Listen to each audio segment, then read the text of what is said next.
Welcome to Trial by Wine. We take a closer look at crimes that highlight how fascinating humans can be. Schmidty, Swanee and Clarkey visit crimes and run them through their jury of three, debating both sides of the case to agree an appropriate, if totally fictitious, sentence. Please be advised, Trial by Wine may include explicit or disturbing content and will include drunken rambling. Listener discretion is advised. All right. How are we? Very well, thank you. Great to see your Wonderful. faces. How are you all? Mm. Yes, some people look a little bit more tanned than others, don't they, Schmidty? And relaxed. Yes. And possibly jet lagged. Tanned and wrinkle-free. Yeah.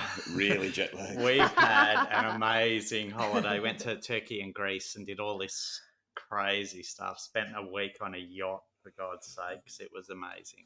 So, awesome holiday. Got a bit of a tan, got very relaxed, and now very jet lagged. So this episode, we're obviously going to have a little bit of wine as we go, plus we're jet lagged. So all kinds of crazy stuff could happen.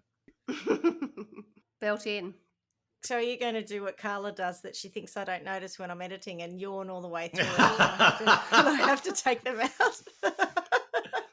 I'm terrible. That's not dedicated to Trial by Wine. I'm a massive yawner, and I find it very difficult. I'm learning to play bridge at the moment, and if we're participating and things are happening, I'm good. But the moment they start talking to us, God knows how I get through a lecture, I start yawning, and I'm so aware of it. I see like the instructor or teacher look at me, and I think, oh, that's so disrespectful. But I can't stop doing it, so I do apologise. Yawner. It's never bothered me. I just always find it funny when I hear this quiet. Yeah. It's hilarious. Maybe it's related to me being so nasy. I'm a bit of a heavy breather as well. And sometimes when you're making a point, you're tapping the table and it's echoing through the mic. Yeah. Do I really? Yeah, oh gosh, do I hilarious. really? Sorry.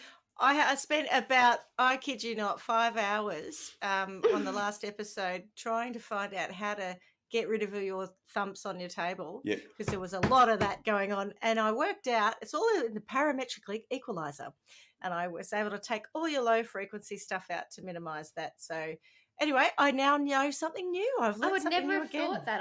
I've never had crossed my mind. So there you go. Oh, look, Kelly Lane, you were very thumpy with Kelly Lane, but that's all right. I've got it out. I've taken most of it out. Thumper. I'm just shocked that you have lectures on bridge. Like, what?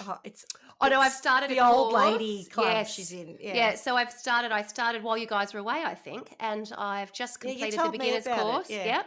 I've started the beginner's course, and I was kind of dragged kicking and screaming because I kept saying I don't do math. Remember that? Yes. Someone told me it was about math, and I was like, honestly, I'm not your person. I am not your person. But the group of girls, the sort of the foursome that I'm with, are awesome, and they're a bit silly and a bit fun, and they've, so in the shelter of that small group, I'm quite comfortable. And someone invited me to this thing, and I said, "Oh no, I'm not at that level." And she's like, "Oh, don't worry, you can come as your foursome and just stay as your foursome." And I went, "Oh, okay. Then if there's drinks, we can do that. But I'm not going to play anybody we don't know." It's early days. Fair enough. Fair enough. Well, the boys have been away for, 5 weeks, chaps? Yes, indeed. And has anything interesting happened for you, Carla, in that period? Other than learning bridge, becoming a bridge master? I don't know. We're just been really busy. It's sort of like we're going to do a bit of a tag team because as these guys come back from Europe, I'm heading off. So yeah, I'm just trying to get through the day. Fair enough. No, I don't think so. What about you, Schmidty? Has anything exciting perhaps happened to you? Oh, just Do tell. a little engagement. There's the Yay! ring. Yes. Oh, the rom. Hey. So not long after, I think you guys went, Tony got back from England, because everyone goes to Europe except me this year. And This year is the only point that matters in that conversation. You know, you'll get there. Yeah. But he came back, and as you know, I had COVID, and then I think that was the last time we recorded, actually, was when I was Yes. still with COVID in isolation. And so we got to the end of that, and I was allowed out, and we went out for dinner, and I thought it was just haven't seen you for 4 weeks, let's have dinner. And yes, there was a ring box on the table and a very romantic proposal, although he didn't get down on one knee, but never mind. And he said it was too embarrassing in that restaurant. But yes, so that was pretty big news for us. And since then, everything's just been work and stuff. And my other big news, I suppose, is I am booked for my surgery now for my hip replacement, and that will be on the 11th of August. So I've got laptop tables organised so that if I do have to lie down whilst recording Trial by Wine, I'm all set up to do it. I'm never one to let anything get in the way of Trial by Wine, as you know. Maybe you could put like a camera on, not camera, on the ceiling, and like, you know, if you really are that recline that much, you can talk. Well, I was thinking I could actually like hook up the mic boom to the bed head and bring the mic over in front of me, and then I'll have the laptop in front of me, and we can go forward and record. I've got visions of you in a neck brace, like barely able to move from the neck down and still podcasting from the bed. In traction. Yeah. Is it one hip, Schmidty, or two? It's the right hip to start with. The left one's no good, but we don't do them at the same time. So. And I'll have 6 weeks in recovery off work, so we'll have plenty of time to do some episodes. 6 weeks. It's a big operation, isn't it? It's pretty big, yeah. The specialist said that I'll probably be fine medically, like within 3 months, but he said you won't feel normal for quite some time. Okay. Yeah, that's right. I was just thinking, haven't felt normal for quite some time. So what's the issue? Yeah, I've been in chronic pain for 3 years. So hey, if that's not so bad, I'm going to be okay. Yeah. Yeah. All right. Well, I suppose we should introduce ourselves. I'm Schmidty. I'm Swanee. And I'm Clarky. And together we are Trial by Wine. Which leads us to the next question. What are we drinking? I'm glad you asked, as always. Can I go first? Yes, please. Yes. We're having a Lazona Nebbiolo, which is from Chrismont in King Valley. Chrismont's a lovely winery. If you ever get a chance and you're in the King Valley, there is a beautiful restaurant there with an amazing view down the valley. And they also make lovely wines. So here we are having that. How about you two lovely ladies? Well, if you had have been able to speak to Carla at midday yesterday, I would have put money on the fact that I would not be having an alcoholic beverage now. I was lying on the bathroom floor trying to cool down a bit because we'd had a rather big night the night before, and I think I had too many drinks, and it felt like Carla at uni. I was not well. But I've come good, and I'm having a little cheeky ginger beer that Schmidty had sent through, one of the alcoholic ones, the Brookvale Union. And I have to say, it's not bothering me in the slightest. I'm quite enjoying it. So I can put the Carla of yesterday lie on the bathroom floor, and my kids are going, "What are you doing?" I'm like, "Oh, not resting, just resting on your way." On your way. I think that's a great promo for the is it Brookvale? Did you say? Oh, Brookvale Union. It's not good bothering me at all. It's not bothering me at all. It's going down very smoothly, seeing as though I thought I might not be drinking alcohol for quite some time yesterday. But it should just say Brookvale Union, not bothering me at all. Not bothering me at all. I like it. I think they'll have to create a campaign around that. Yeah. What about you, Schmidty? I've gone back to something that I found in the fridge that I hadn't covered, which is, of course, one of my favourite mango chutney. Mango chutney. Mango chutney cruiser. Oh. And I found that I had a cheeky half dozen in the fridge, and I thought, that'll do for today. So it gives me from here that what I'm looking at looks like it should be called guava. It gives me guava. There is a guava one. Well, there you go. And it does look very much the same, but I prefer the taste of the mango chutney one. Yeah. Mango chutney crutch. It's delicious. What's it really called? It's mango raspberry. Mango raspberry. Yeah, that's right. I do remember you saying it before. That's right. Yep. It's not chutney at all. Sorry about that, cruiser company. It's a very nice drink. Yeah. Okay. Well, I have a story for us. Are you ready? So the other thing that I know both of you like to do, so I'm just going to ask you to not do this for a little while, is start to do your own Google research when I'm telling a story about the story I'm telling. So there's a reason for that. There's a visual in this, and I don't kind of want you to.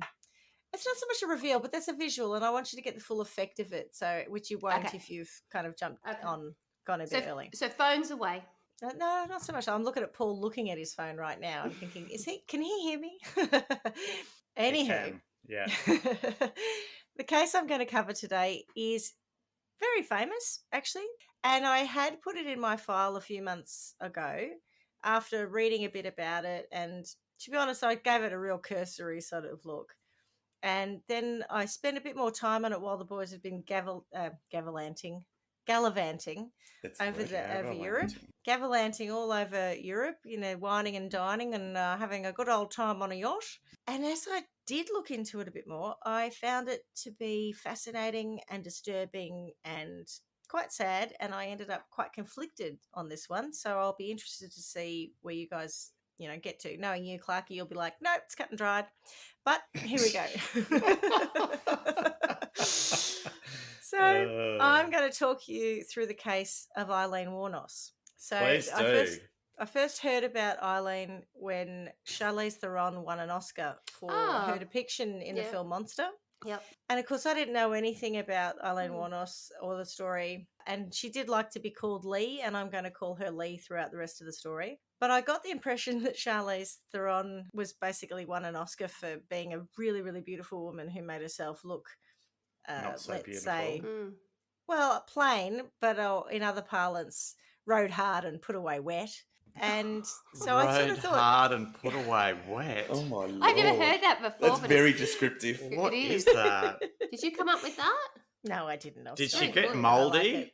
That's precisely what you're supposed to get the idea of. It's like, I don't know, something Hard that's life, just not when you been say, oh, cared she's had a for. hard- yeah, she's had a hard Nothing that's life. been cared for. It's a little bit like Nicole Kidman winning an Oscar for the Hours, just because she had a prosthetic nose on. a fat nose or a big I reckon nose. the best bit of acting she did in that was disguising herself as being Nicole Kidman to the point where halfway through the movie, Stuart goes, "Is that Nicole Kidman?" I had no idea. That's good. Well, if you've seen Monster, you wouldn't have any idea that this is Charlize Theron. I have either. seen it. Yeah. I haven't seen it, but I know it. Having also spent hours watching the real Aileen, I have to recant my position on it being just because she went from beautiful to ugly is why she won the Oscar. She gave an incredible performance of this woman. She really did. So I've got to say that was a well-earned Oscar. Anyway. Cities But and I will- Charlize, Schmidty is comfortable with the fact that you took home Oscar on that one. I'm not writing to the Academy to No. say that was a travesty and it Yes. needs to be removed from it. No. But that was all I knew about the thing. And I didn't really know the case, but I do now. So I'm going to tell you a bit more about it. So I'm not going to, though, spend a great deal of time on the crimes that she committed. Without sounding unsympathetic, they're actually a bit pedestrian. The crimes are not the interesting part of this story. I know that sounds terrible. Have we but- been It's- doing this for too long? Yeah, it's such a thing that you please. would You say. call that a Smitty. crime? Sorry, Yeah, that's yeah, exactly. Come There was back to no us when need- you've got something. no one made a meat suit out of anyone. There was, Oh. there were no lamps made of nipples or anything like that. So, that's just not It is in a my problem for us, isn't it? Now, that we've set, The bar. It Bar reminds so me high. of. It reminds me of those memes where it says, "But did you die?" Well, actually, yes, I did die, and it's still not interesting. Like- yeah, no. It's Wow. not that it's one of them is interesting, but they're really pedestrian's just- the wrong word, but it's such a Schmittyism. Like, it's good. Sorry. Am I Apologies bothered? if I've upset anyone about that, but they're not. It's not that they're not important because No. they get us to where we end up. yes. But they're the sort of thing that happens all the time, and maybe we are desensitized to it. So anyway, my sources before I go on were Wikipedia, allthat'sinteresting.com, oxygen.com, vice.com, the LA Times, capitalpunishmentincontext.com, which I found really good. Ooh. Yep. 2 documentaries by Nick Broomfield, which were Oh, over financed, him. Swanee, by our favourite Channel 4. Because you know how I Mhm. know that? I used to work with a guy called Nick Broomfield, who is not that Nick Broomfield. So whenever his name Ah. comes up, I know exactly who he is. And he's big in the UK. I know exactly who he is. Yep. Oh, yeah. And if you don't know him, Clarky and Wu, if you imagine someone who's like a predecessor to Louis Theroux, Yeah. he's sort of Oh, similar yeah, to right. Louis Theroux. Yeah. But he's Who- earlier. Who I also don't know, so that's helpful. Oh, all right. Okay. We're talking pop culture now, remember? I was- don't know this stuff. That's not I ours. know. I just- reckon you would know sometimes who you just Louis Theroux is, don't you? Blow my mind. I can't believe that you don't I know reckon who you he is. guys What- would. You know the guy if who he goes sang a song, He I'd looks know like him. where's Waldo? Where's Wally? He, And he had Tiger King. He had Joe, what's his face, Haven't on watched a it. documentary of his well before the latest. Okay, all right. Well, look, I'm clearly talking into a void, so Correct. I'll just name A his culture, work. a pop culture void. Yes. His documentaries, which are available on YouTube if you'd like to watch them, are Aileen Wuornos, The Selling of a Serial Killer, and Aileen, Life and Death of a Serial Killer. Also a bit of Lad Bible, but... Oh, Thank yeah. you. Thank you. I just threw it in, but really, mostly what they do is quote Nick Bromfield. So Okay. I went straight to the source on that. And I wouldn't call it a source, but I did watch Monster as well. So who was Lee? Born Eileen Carol Pittman on February the 29th, 1956 in Rochester, Michigan. Lee was the daughter of Diane Wuornos and Leo Dale Pittman.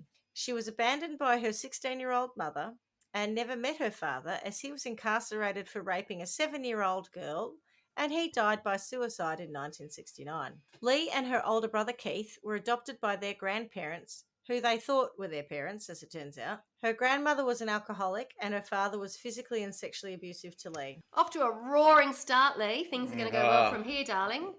Oh, goodness me. Living Yeah. her best life. Yeah. Not really. Gosh, all the foundations are there, aren't they? By 11, Lee had been regularly beaten and raped by her grandfather, raped by her brother, and traded sex with school kids for treats such as drugs, food, and cigarettes. At 14, she fell pregnant. She traded sex. So Yeah, right. the local kids, obviously the local boys, were like, oh, look, if you have sex with me, I'll give you some cigarettes, or I'll give you some lollies, or I'll give you $5 or whatever. Yeah. Wow. Yeah. At 14, she became pregnant, the result of being raped by the local pedophile, who was also a friend of her grandfather. And by the way, let's face it, her grandfather's also a pedophile, but anyway. An incestuous one, yeah. Yep. And was forced to go to a home for unwed mothers where she gave birth to a boy and the child was placed for adoption straight away. Not long after her son was born, her grandmother died of, I think, liver failure as a result of the alcoholism. And Lee was thrown out of her home by her grandfather. She spent 2 years, so she's at this point, I think, about 15. She spent 2 years living in the woods at the end of the street where she'd grown up. What? Yep, and took up sex work to earn money and at times to be able to shower or sleep in a motel if that's where the client took her, or for cigarettes and food. So the living in the woods thing was literally sleeping rough, and there were a couple of other people who used to do the same thing, and sometimes they'd create like a little bivouac or a little partially covered area, and they'd literally sleep in it, and she'd be sleeping in that in Michigan in the snow in the winter. And yeah, things were not good for her. So by 18, Lee was arrested for driving under the influence, disorderly conduct, firing a .22 caliber pistol from a moving vehicle, and later for failure to appear at court. So I'm wondering, she was charged with firing a pistol out of a moving vehicle. Yeah. There's a lot of gun control conversations going on in the moment in the UK and the US, and it's interesting that firing a gun out of a moving vehicle is a crime, that's that specific, when there just seems to be so many issues with guns that I don't know. Yeah. If you fired it from a stationary vehicle, would that be okay? If you Probably not. were moving but not in a vehicle, would that be okay? Like, what? Probably not. And as you say, I'm not going really into it, but I think the other problem was that it was a unregistered or unlawful gun, so it wasn't her gun. I think A registered firearm. Yeah. She hadn't bought it at the Quickie Mart. No, I think she nicked it or whatever. Yeah. Walmart, isn't it, where they sell them? Yep. Yeah, they still never. I wouldn't know. Yeah, I think Walmart, you can get one there. The picture I'm showing here is that this is a person who's, out of control pretty much, basically dragged herself up. She's had no support from anyone. She's been treated like the town bike. In fact, the opposite, yeah. She and later on in testimony, when they brought people from her childhood forward because they were trying to say, are there mitigating factors to her later behaviour? Some of the guys, it was disturbing watching them talk about, oh yeah, no, I had sex with her. I was about 14, and were you going out with her? Well, sort of. Well, I was having sex with her regularly, but when she was around with other kids, what was it like? I told her to go away, and I threw stones at her. So she was literally treated like dirt by people. Yeah. So at age 20, she went to Florida, where she had a very brief opportunity. Yes, and this is like the all-time Florida woman story, but I'm not even there yet, right? Yeah. At age 20, she went to Florida, she's from Michigan, to escape this stuff, and she met a 69-year-old millionaire, Louis Gratz Fell, and they married. And honestly, Wow. this should have been an opportunity for her to, be on Yeah. easy street forever. However, the marriage was annulled very shortly afterwards when Lee got involved in several altercations, and she also hit Fell with his own walking cane, walking case, whatever Walking that is. case. Sorry. I drag a She- suitcase around behind me to help me stay upright. Oh, sorry. What I read about this was, he was one of these people who was at the local yacht club, and he was very influential, very wealthy, and she was actually very pretty at this. Like, I've seen photos of her Yep. at this age, and her teeth could have done with some work, but otherwise she was quite an attractive girl. And apparently she'd go to I'm saying yacht club, but whatever the golf club, whatever the posh people go to. Country club? The country club, and she got a little rough, and after a few drinks she started telling everyone what they could do with themselves, and so We've she all caused, done that. yeah, she caused him some embarrassment. Oh. And so he annulled the marriage, and then she went home to Michigan and then was arrested for brawling in a bar. Are we seeing a pattern here? Oh, Yeah. Hang on, is embarrassment a reason to Oh, no, annul I a think- marriage? I think the hitting him with his walking Oh, cane right. was probably the Right. thing that tipped it over the edge. Yeah. Yeah, I just had the vision of the filling out the paperwork as to why you want your marriage annulled, and Embarrassment. infidelity, Embarrassed at the country crime, club. blah blah blah. Other, tick the other box. Caused me some embarrassment. Yes, quite some, but yes. If that were the case, Tony wouldn't have actually even proposed to me in the first Yeah, place. yeah, exactly right. Well, we wouldn't be friends. That's right. So her brother Keith then died at the age of 21 of esophageal cancer. She received $10,000 from his life insurance, which she then used to pay a fine and buy a new car. To pay a then she- fine and buy I a was new gonna car. say, Yes, and buy a new car, yeah. Wouldn't be able to get much. But then she God. wrecked the car not long after. So this was 80s, so 10 grand was quite a bit in the 80s. Yeah. And then at 22, she attempted to kill herself by shooting herself in the stomach and survived it. And it is reported she attempted to die by suicide 6 times between the ages of 14 and 22. And to be honest, I'm not surprised. She was having a pretty tough time of things. There's a series of other crimes she was arrested for: armed robbery. And of course, that was a big one because she stole 2 packs of cigarettes and $35. Did she get deported for life for that? No, she didn't. Passing forged checks, holding a man at gunpoint to rob him, possession of a stolen weapon, etc. Not completely petty crimes, but low level violence crimes. I think the big issue often involving a firearm and basically just being a bit of a menace, effectively. Do you know if she ever held down a job, or was she? The only job she had, and I'm actually about to go on to say it, which is at this point it's fair to say Lee had no formal education, Yep. had been the victim of sexual abuse, had given birth and had had her child taken away, lost her mother/grandmother, been abandoned by her father/grandfather, and lost her brother. Throughout the period, she continued to work as a sex worker to earn money to survive. So the only work that she actually had was sex work. Yep. Then in 1986, Lee met Tyria Moore at a Daytona Beach gay bar. So she's back in Florida. Yep, she went back to Florida. She liked Florida. She saw Florida as a good place to escape all of the horrible things of her youth. I think a lot of people do. Yeah. So they moved in together, and this was the first same-sex relationship Lee had had, and she fell deeply in love with Tyria, whom she supported with her earnings as a sex worker. And I think, when we think about all the things that I've just described about Lee's life, she hadn't been loved by anyone. I think her brother liked her, was fond of her, but he also, from Suffered. most reports, had been sexually abusive towards her. I say rape because basically when she was 11, you can't call it anything else. You can't say that she consented to that.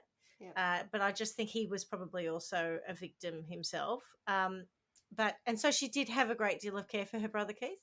And she actually, I believe, was very fond of her grandmother as well. But she had nothing else. Like, she had no other kind of person to love her. So her version of love would have been the scraps she received. And then she meets this Tyria who is lovely to her and, thinks she's all right. And she really forms this incredibly strong bond with her.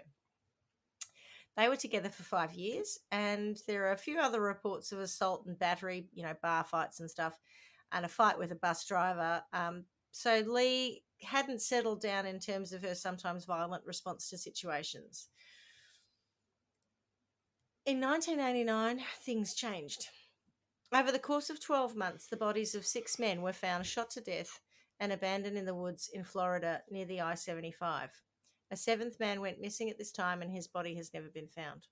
They'd all been robbed and their cars had been stolen. In November, actually one car wasn't, but anyway, pedestrian, moving on. In November 1989, the body of Richard Mallory was discovered several miles from his abandoned car. He'd been shot several times. And I say several because in one account I heard 6, in another I heard 3. Like I couldn't work out how many times with that one. In May 1990, David Spears, 43, was found stripped naked and shot 6 times. 5 days later, Charles Cascadden, 40, was found shot 9 times. On June 30th, 1990, 65-year-old Peter Seams disappeared and the body was never found. So that's the one I referenced before. August the 4th, 1990, the body of Troy Burris, 40, was found. He'd been shot twice. September 11, 1990, Charles Humphreys, 56, was found shot 6 times in the head and torso. And on November 19, 1990, Walter Antonio, aged 62, was found nearly fully naked, shot 4 times. Where were they all found? Near the I-75, sorry. It's sort of in woods or in that area, general area, but there's a map of where all these people went missing from.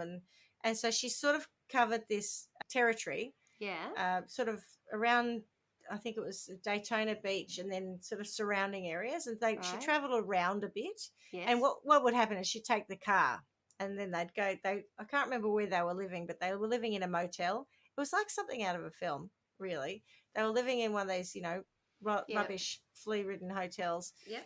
Which was a step up for them because, she'd been homeless and for a lot of the time. Yeah, so it was a big deal for her.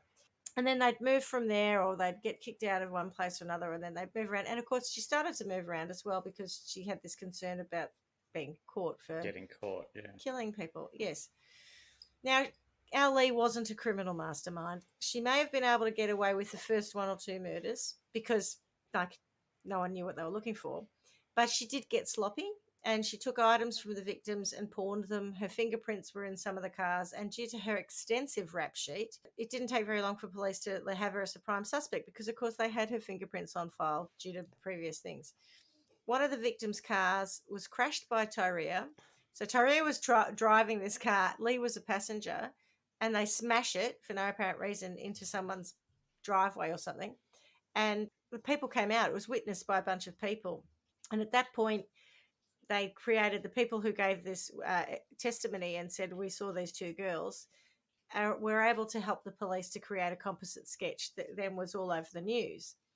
Now, having watched the film Monster, Clarky, you said you've seen it, Christina Ricci plays the character of Shelby, which is a semi-fictionalized version of Tyrea.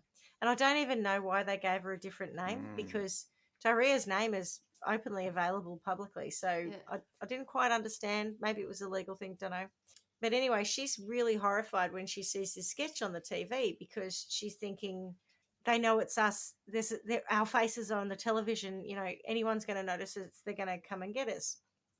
And she really was very concerned about that. For smashing the car or because her partner had been on a killing They were spree? linking. People were starting to link. Sorry, perhaps I didn't tell you this. The Tyrea car understand? they smashed, yes, she did know. Yeah, No, that's all I'm asking. that. So she did know. I didn't know if she was aware of the other stuff. Right, she knew. Oh, okay. yeah. So the car they smashed, I believe, was Peter Sims, the man who never it was found. Yeah. And it was a red car. And she knew it was a car that had come from one of these people. One of the jobs. And that was part of her problem was like they can identify us. Yes. They've seen us in the car. Yeah. So at the time and subsequently after that, don't ask me why, media outlets, including 60 Minutes Australia, in 2019, in a report about this story, 60 Minutes ran, they called her the first female and sometimes the first American female serial killer. What? And it's wrong. Correct. Because it's very disrespectful to Lavinia Fisher, Jolly Jane Topper, Amelia Dyer, Nanny Doss, Madame LaLaurie, who are all female serial killers in America doing their thing well before Lee Wuornos was. That's And all I have to say, just fact check, people. yeah. Shame. That's Go shit on. journalism, and there's our was. first crime. I was really annoyed by it because I'm Do thinking, your that can't be fucking right. job. Yeah. I know that's not right. So I'm now going to share for you the composite sketch. Okay, can you see my screen? Oh, yes. God, what is that? That reminds me of Bert Newton on the right. Definitely very moon much face. a moon face. Very much a moon face. So for the people listening to this and not being able to see what I've got, this is the composite sketch, widely available if you look it up on YouTube. And in my opinion, I wouldn't say that if I saw this on TV, I'd immediately say, oh, I know where those two girls are. Let me show you what the ladies actually look like. So this is the two ladies in Oh, question. brilliant. Oh, God. Yeah, Excellent. Great Bang on. composite. That's Lee and that's Tyria. That's Tyria a bit younger. And just for shits and giggles, I couldn't help myself. I put them side by side against their composite sketch so that you Perfect. could truly appreciate how She good. does look like it there. I reckon Yeah, that's That's okay. an older. That's an older and That looks more like her. less attractive version of Tyria. Yep. And also, can you appreciate the casting genius of Christina Ricci? How sympathetic and kind was that? Yeah, that's... Because I can't see Christina any Ricci likeness. is much less rode hard and put away wet. Anyway, and Yeah. here's the sketch of Lee next to her composite against herself, and I think that's a lot less. She had very pale eyebrows, and yet in the composite sketch, she's got, what would you call that, Carla? Kardashian eyebrows? Like No, they're very just drawn on. Like once you plucked your other ones and then you drew some in. drew Yep. them on, right? Okay. But I think that is it Taria? She in the older photo, I would have thought if someone had shown me that, I would have thought it was a man. yes, Yeah. yes, she I looks agree. very masculine. Yeah. That one. But in Bert the first Newton. picture, she's not so much. Bert Newton with a mullet wig on. I don't know. I picked this one where she's looking younger because I suspect at the time this was all happening, this is probably more what she looked like. Okay, So yeah. it's a photo of her in her youth. Isn't that interesting? So Yeah, I yeah. actually think, though, looking at those, if you, like, for me, if somebody said to me, what does that person look like, and sat me down with a police sketcher, I don't know that I could actually explain it to the point where it actually looked like them. Well, it's funny you should say that because I got off on a bit of a tangent when I was doing this, and I downloaded a piece of software where you could do your own composite sketches. Brilliant. You How did did get that a little go? bit sidetracked, yes. I did, and I got out of time. I ran out of time, but I did one of Carla, and in the end, Tony thought that it looked like a really rough-looking Jennifer Aniston, but I thought it was Bernadette Peters. It was, for me, the chin I had, the mouth I had, the eyes looked nothing like Carla is the point, and much more like Bernadette Peters. Don't ask me why. I wish you had have taken a snapshot of that and then put it up against whoever Bernadette Peters is, rough-looking Jennifer Aniston and Carla, and we could have. I'm a bit had embarrassed because a I know the lineup. name, but I can't. Is it musical theatre? Bernadette Massive Peters? yes, Yeah. a huge musical theatre and film, stage and Yes. screen star, and yes, Yes. that's why you heard the sharp intake of breath when you said Yes. whoever she is. Yeah. So on January the 9th, 1991, Lee was arrested on an outstanding warrant at the Last Resort biker bar in Volusia County. Good name. Police, it was the Last Resort. Yeah. Police located Tyria the next day in Scranton, Pennsylvania. She agreed to elicit a confession from Lee in exchange for immunity from prosecution. Tyria returned with the police to Florida, where she was put up in a motel. Under police guidance, she made numerous phone calls to Lee, pleading for her help in clearing her name. Lee, obviously unaware that Tyria was with the police at the time, told her she'd confessed to ensure Tyria would be safe from prosecution. So effectively, she's on the phone to her, and I've heard these phone calls because they were played in the court. And she says, my family are going nuts. You know, they're asking my sister stuff. And Lee's saying, why are they asking your sister? They've got me on some other charges, nothing to do with the murders. Just relax. And she's like, well, she doesn't actually say it that clearly because she actually says they record these. So, you know, can't just say anything. She's not that dumb. And Tyria just keeps pushing and saying, you know, I'm going to go to jail for something that you did. You need to tell them. And in the end, she goes, don't worry, baby. I won't, you know, Lee's like, don't worry. I won't let anything happen to you. I'll confess. And 3 days later, she confessed to the murders. Wow. She claimed the men had tried to rape her and she killed them in self-defense. And now here is where the story does get quite wild. On November 1991, get this, Lee was legally adopted by a woman called Aileen, who was a 44-year-old born-again Christian. So Lee's 35, I think, at this point, and she's in jail for these murders.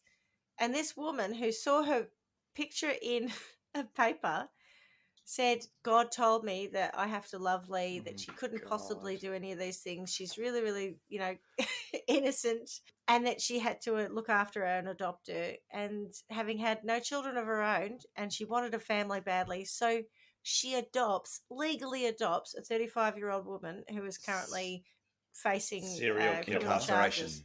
Just facing charges for murder. Florida woman much? Anyone? Jesus. Goodness me.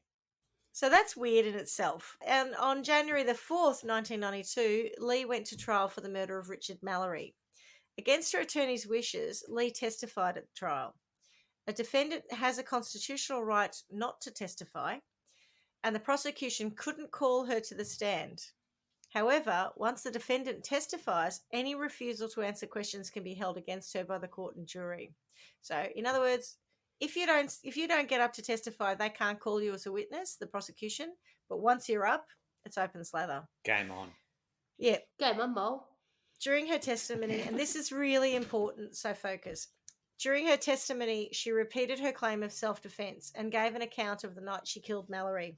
She alleged he tied her up, brutally beat and raped her, both anally and vaginally, poured rubbing alcohol in her anus, vagina, and nose, and threatened to kill her. Fighting for her life, she grabbed her gun and shot him in self-defense. During cross-examination, she became agitated and angry because they were questioning whether that's true, and her attorneys repeatedly advised her not to answer questions, and she invoked the Fifth Amendment right against self-incrimination 25 times. And she was the only defence witness. Lee's defence also raised an issue that soon after her arrest, 3 detectives on the case, as well as Tyria Moore, talked to the media to sell their story. Some people suspected such deals influenced the witnesses to exaggerate their stories for more lucrative offers. The defence argued Lee's statements in the videotape confession were obtained involuntarily and in violation of her right to due process, despite the fact she was advised of her Miranda rights and provided with a public defender who advised her not to make any lengthy statements. Law enforcement's exploitation of her relationship with Moore in obtaining the confession so impaired her mental state and level of functioning that she didn't have a rational understanding of her rights and the advice of counsel. The trial court rejected this argument and denied the defence motion to suppress the videotaped confession. Moreover, the videotaped confession had already been leaked to the media, further influencing the public's perception of Lee. The prosecution were allowed to introduce evidence of her prior arrests to determine a pattern of behaviour. We've talked about that in other cases where, you think you're not supposed to bring it up, but if it's showing that there's a pattern, then they can actually submit it.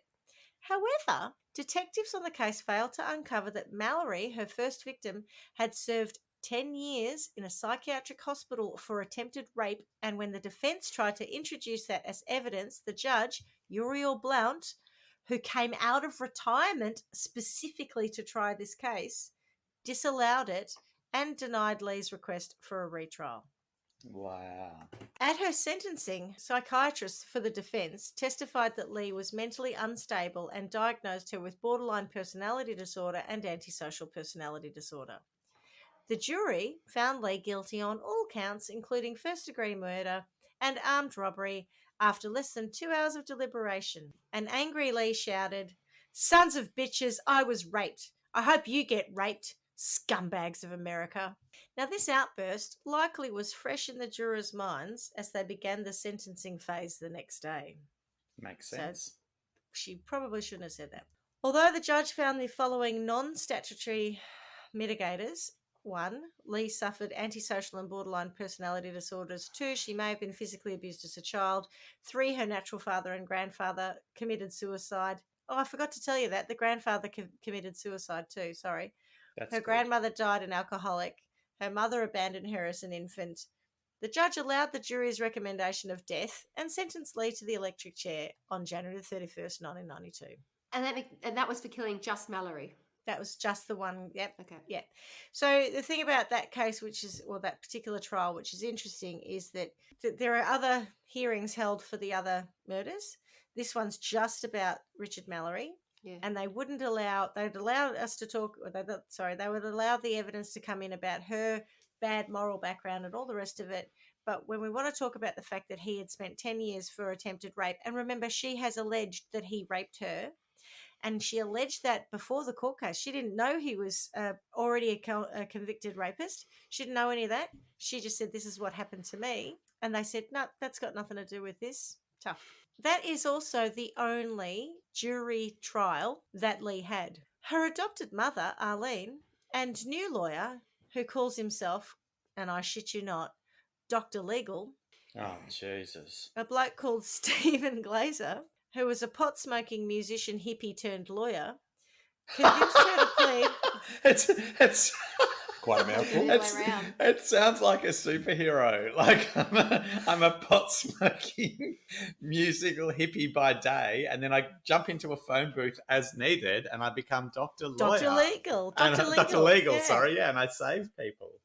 Oh, he doesn't save Wow. anyone. I'll get on to the Nick Broomfield bit in a minute, but this is when it all went a bit pear-shaped for me, because I started to watch this. A lot of this comes from the Aileen Wuornos Selling a Serial Killer, Mm-hmm. and it's about the negotiations that take place between this Aileen Wuornos, not Aileen and Stephen Glazer around interview fees to be telling their story in this documentary. And Nick Broomfield says, we don't pay fees, and they're demanding $25,000, to help good old Steve out, because, he's just doing all this for nothing, and he's just trying to help Lee.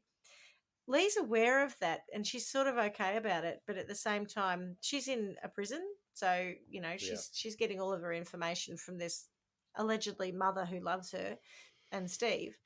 It opens, there's a scene when he first meets this guy, and I was so confused. I was watching YouTube, and I thought, oh, someone's cut some other video in here. None of this makes sense, because we see this guy who, if I were to cast him in a new film about Stephen Glazer, I would pick Seth Rogen with a really big beard. So there's this overweight kind of Seth Rogen-like character. With a really Kind big of beard. likeable. Yeah, kind of likeable, affable, chubby bloke, And he's sitting on a porch of this house, and next to him, he's got a Frankenstein monster. And Jesus. I can't remember what this thing's called, but the camera is looking at this, and I'm like, what? I was so confused. Like, what am I looking at? And it pans back, and he goes, oh, yeah, I made this thing with my own hands. With my own hands. He actually does that. And he's talking about how when his dog died or ran off, he made this monster to keep drug addicts and people away from his house, because he lived in a teepee with that monster for 2 years, and then he finally got a home. And this is the level of defense lawyer that this woman has, right? This is relevant, and I think that's why it's in the documentary, because you almost can't believe it. You're like, what? Okay. Aileen and Dr. Legal convince Lee to plead no contest. Legal. I I know. know. I keep thinking of Mr. Wendell. You know that song? Yeah. Dr. No. Wendell. Dr. Oh God, I haven't heard that in a long time. Yeah. Legal, yeah. They convince her to plead no contest to the murders of Charles Richard Humphreys, Troy Eugene Burris, and David Andrew Spears. So, no contest, guilty. Yep, I did it. Right. What Lee didn't know that Aileen was receiving money for giving those interviews, including the one with Nick Broomfield, and he allegedly paid her $10,000. Part of the money went to Dr. Legal. Chief Assistant Public Defender Tricia Jenkins, whose office handled Lee's Volusia County trial, accused Glazer of mishandling Lee's subsequent cases and appeals. Jenkins testified that Glazer never picked up the discovery files from the case, even as he prepared the next case in Marion County. Instead, he filed a notice that he was taking over the case and a motion to change her original not guilty plea to no contest on the same day. He told me he was taking the case because he needed the media exposure, Jenkins said. Fucking hell. Yep. So going back to Nick Broomfield, who I've talked about a little bit, he interviewed Dr. Legal. Did he pay? He did. There was this whole a rather amusing negotiation where Dr. Legal's sort of trying to not say, look, you have to pay this amount of money, but he's clearly saying it needs to be this amount. And he's like, at the end, Nick's like, so who do I give the money to? Do I give the money to you? Do I give it to you?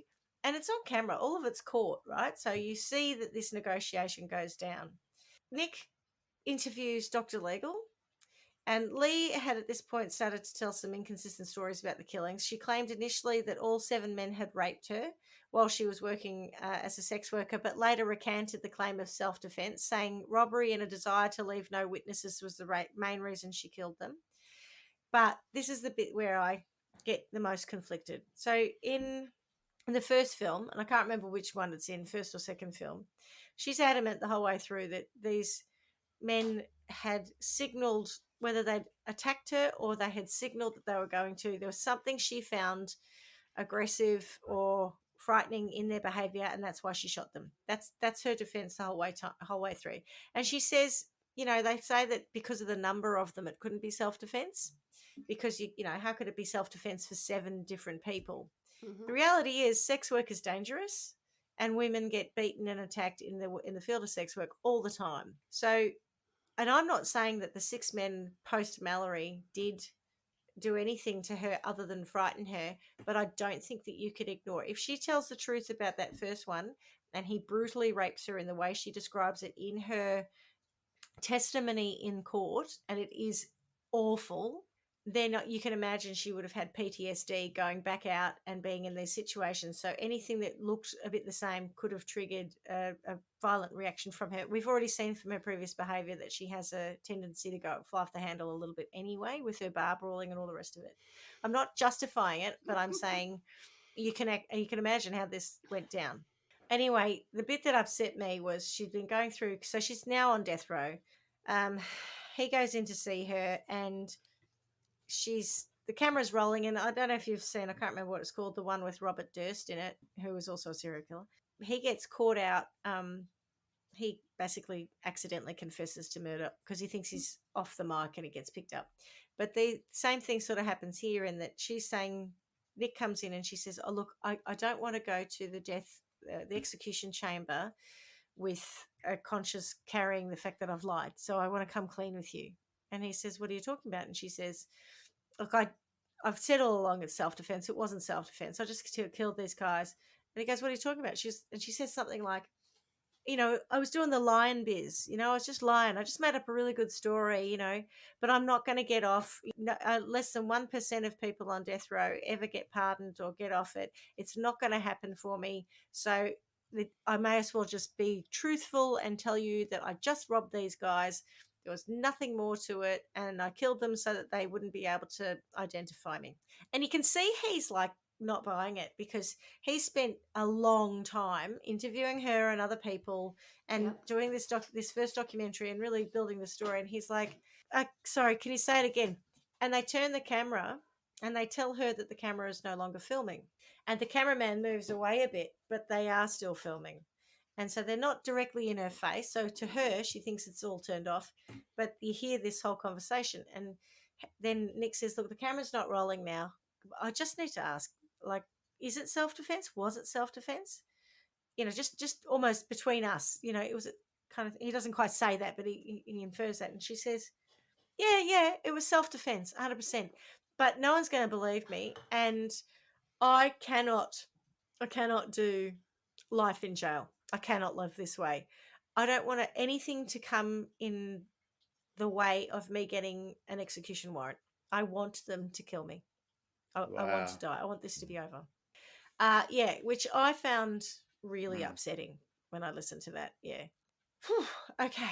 And throughout the whole process earlier on as well, when he's asked Steve why he said go no contest, when he took over the case, Lee apparently had said to him then, look, I did it.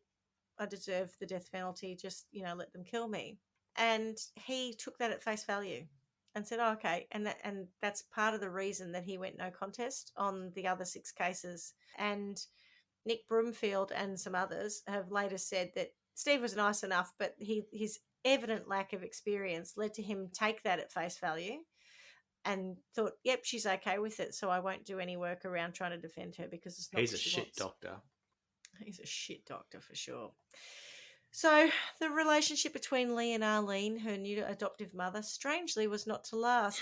Lee began to suspect that Aileen was only there for the publicity and the money. Really? I know. Lee told Broomfield in an interview that Aileen and Glazer were telling her ways to kill herself in prison. She suspected that they advised the no contest plea because Glazer was too inexperienced to handle a multiple murder trial. And in June 1992, defeated by the loss of her once trusted friend Aileen, Lee pled guilty to the murder of Charles Cascaden and received her 5th death sentence. In February 93, she pled guilty to the murder of Walter Antonio and was again sentenced to death. So 6 things. And I did see her. She was getting really fed up with having to go and have these hearings. And she actually said, what is the point of this? You know, you can't, how many times do you think you can kill me? I've already got a death sentence. 6 That's more. what I say that a difference? lot This is too. bullshit. I agree. You know, like, Yeah, she it's like was over 20 it. She life was well over it. sentences. Yeah. Come on. Be better. What's the point? Yeah. During her plea to the court, she held to her statement that Mallory had raped her. In a rambling statement, she said, I wanted to confess to you that Richard Mallory did violently rape me, as I've told you, but the others did not. They only began to start to. And that's what I was talking about before, you know, this sort of trigger stuff. On May 15, 1993, Judge Thomas Sawaya rendered 3 more death sentences. She turned to Assistant State Attorney Rick Ridgway and hissed, I hope your wife and child get raped in the arse. She made an obscene gesture and muttered, motherfuckers. Oh. I think she wasn't very happy with that. She's not a very likable character, is she? That's part of the problem is that she's not likable. She's got very wild eyes. She comes across as quite scary.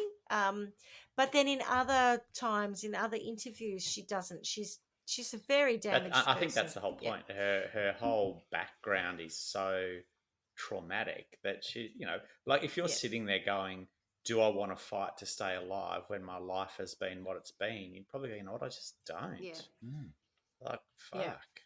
And what's also sad is that whole Aileen, can't think of her last name. I had it and I've auto-corrected it out by accident. It's probably, you know, Freudian. Whatever her bitch face name was, she had said, oh, you know, when you get out, you can raise horses and she-wolves. What? Again, Florida woman. This woman, this Florida woman, Aileen, has a ranch or whatever you call it, where she raises horses and That's she-wolves. an odd combo. Because she thinks they're, I thought it was weird. Well, wolves, but, you know. So apparently that's what they were going to do. And I think Lee had built into this sort of fantasy of getting out and having a life that wasn't sex work anymore. It wasn't all of those things. It was just living with Aileen and the horses and the she-wolves, which is also, in my mind, even more sad to create this sort of idea of hope for this woman who, you know, really hadn't had much of that in her life. Anyway, so there were some appeals, I think. It got a bit murky for me. I couldn't work out what was going on up until the end of her life, but they were all rejected. One last attempt to evidence the failure of her defence and to get her a retrial failed. And October the 9th, 2002, Aileen Wuornos was executed by lethal injection at Florida State Prison. In her last statement, she said, I'd just like to say I'm sailing with the Rock, and I'll be back like Independence Day with Jesus June 6, like the movie, big mothership and all. I'll be back. Did she say I'll be back? No, she didn't say that. Is there a reference there that I'm missing? Or did you mean The Rock? What did she say? It's not Rock with a capital R. She's not talking about The Rock. Dwayne Johnson. No. Johnson. Well, that's a shame. It's a bit confusing, actually, but I think there's some... Earlier on, she's got some Star Trek references in other rambling statements she makes. She's very big on Jesus, though. She's very... Is she? She says repeatedly, I'm going to heaven. I'm the victim of abuse. I'm going to heaven. I was, you know, defending myself. Do you know if at any point she said, I've found Jesus? No, it wasn't really that. No, kind of but that's the relationship. problem. If she had have said, I'd found Jesus, that's when you get off, isn't it, Carla? When you go to jail and say, I've found Jesus. You don't have to slay a whole heap of people to find Jesus. I think you can go down to the local church and they'll help you out. But, yeah. I have a feeling though that she wasn't anti-God prior, so it wasn't Right. like when she got to church she discovered Jesus. No. I think she probably When she already got to jail. She'd already heard of him. Yes. Church. What did I say? Get to church. Oh. Another Freudian slip. We Sorry are about so that. good at those. It's great. I'm a bit tired. Sorry. Yeah. So she was pronounced dead at 9:47 a.m. and she was the 10th woman to be executed in the United States since 1976 and the second woman ever executed in Florida at the time. Schmidty, what year was that again? Could you just remind me? In 2002. So she'd been on death row for nearly 10 years or just Okay. on 10 years. Okay. Most accounts will tell you that she refused her last meal, opting for a No cup of coffee. KFC. Excuse me, I haven't finished my Oh. sentence. In Aileen Wuornos' Life and Death of a Serial Killer, which is a second Nick Bromfield thing, her friend Dawn says that they met for her last meal and it was, you guessed it, No! fried chicken and Well fries. done. It's such a good last meal. Absolutely. Dirty bird. Oh, God. Do you reckon they get the bucket? You'd Okay. have to Oh, get the sure. bucket, wouldn't you? There's a $20 limit apparently, Oh, what? but her Oh, friend what? her friend That's fine, I'll go Dawn away. That's not okay. her friend Dawn bought it. Yeah, but her friend Dawn bought it. So the whole rubbishness about the cup of coffee, right? So the other day, well, a while back, we were, for whatever reason, we caught a bit of Jeopardy, you know, the US, Yes. or one of those. It was a What quiz show. is? Mm. And the question was, it was serial killers, and the question was whose last meal was a cup of coffee, or well, whose last meal was whatever. I can't remember what it was. Or what was Aileen Wuornos' last meal, whatever. And the answer was, what is a cup of coffee? And it turns out that's not true either. This is one of these Ah. fallacies. Because Dawn said, oh, no, well, she knew I was bringing the food. I read in another account that it was meant to be 2 calzones, but then I heard them talking in this... Calzones. Yeah. And then I heard in this other thing that it was actually KFC, and you know, for our storytelling purposes, Totally was much KFC. better. Yeah. Without So I doubt, took it's that. KFC. So, in terms of cultural legacy, there are multiple films of her life and an opera, Oh. and that's right. And it wouldn't be a Schmidty gem if I didn't share. Sorry, a Schmidty story if I didn't share this gem with you. Goodness. Brace yourselves. Yeah, brace yourself indeed. Wuornos, Act 1.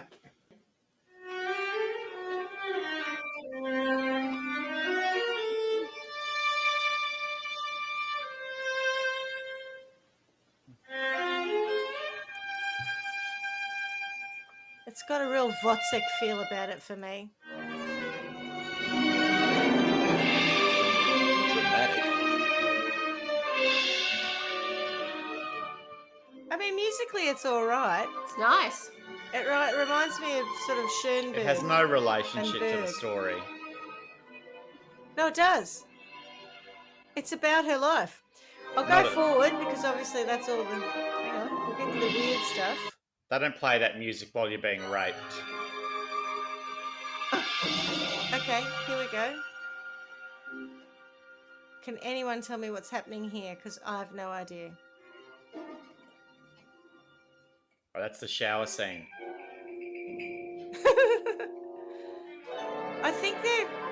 Do we think they're like representative of death row? This is when he's criminals? getting the rubbing alcohol. Oh, don't. That's not funny. You saying that's not funny is funny. Oh, it was awful. It really was awful. I love the fact these people are just holding that position. I know. They must be like, this, come on, hurry up. This is the longest bloody overture. How can they do that? I thought they were like cutouts. No, they're people. Is there any songs that he's singing in his opera? This is Yeah, hang shit. on. Get back to the story. Here it is. That was her. She said Oh. something there. Hang on. What do we got over here? Oh.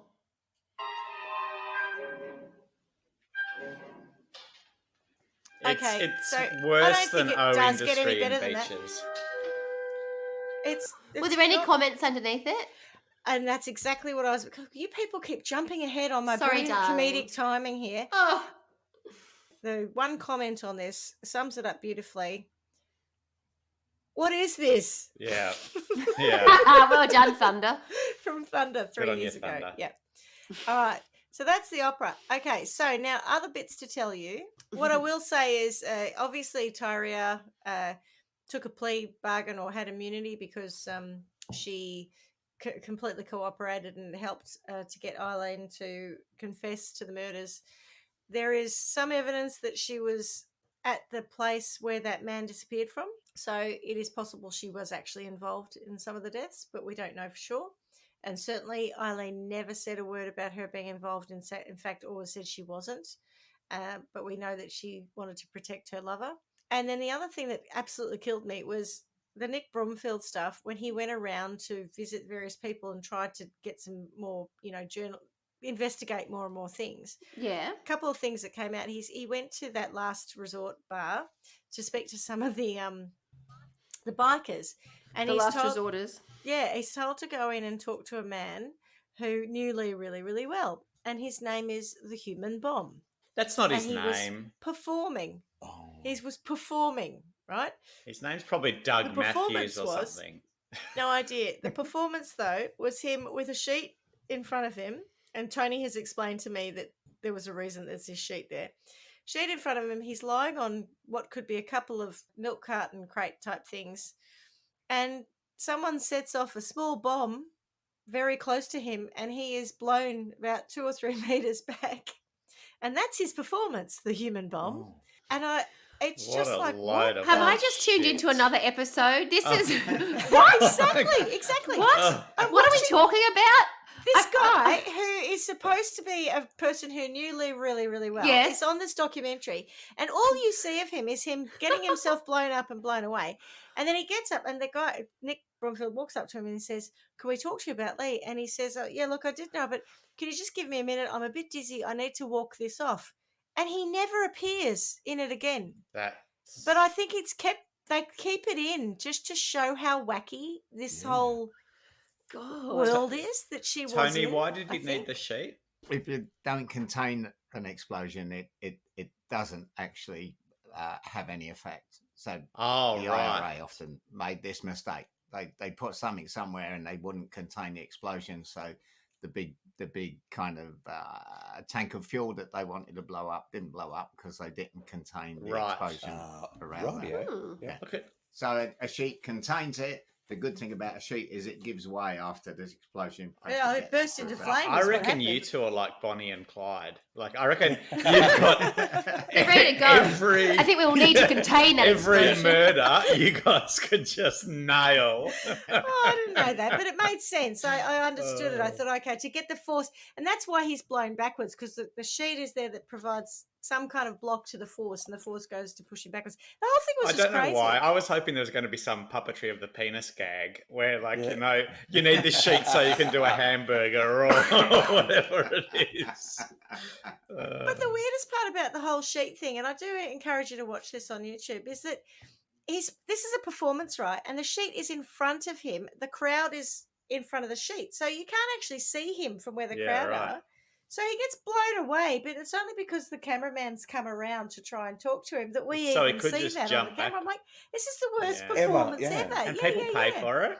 Do it the other way. Get blown forward into the Audience. Who Is he- knows? They were Is- bikers. yeah. They were biking He's not people. the main Yeah, act. yeah. There's something else going on.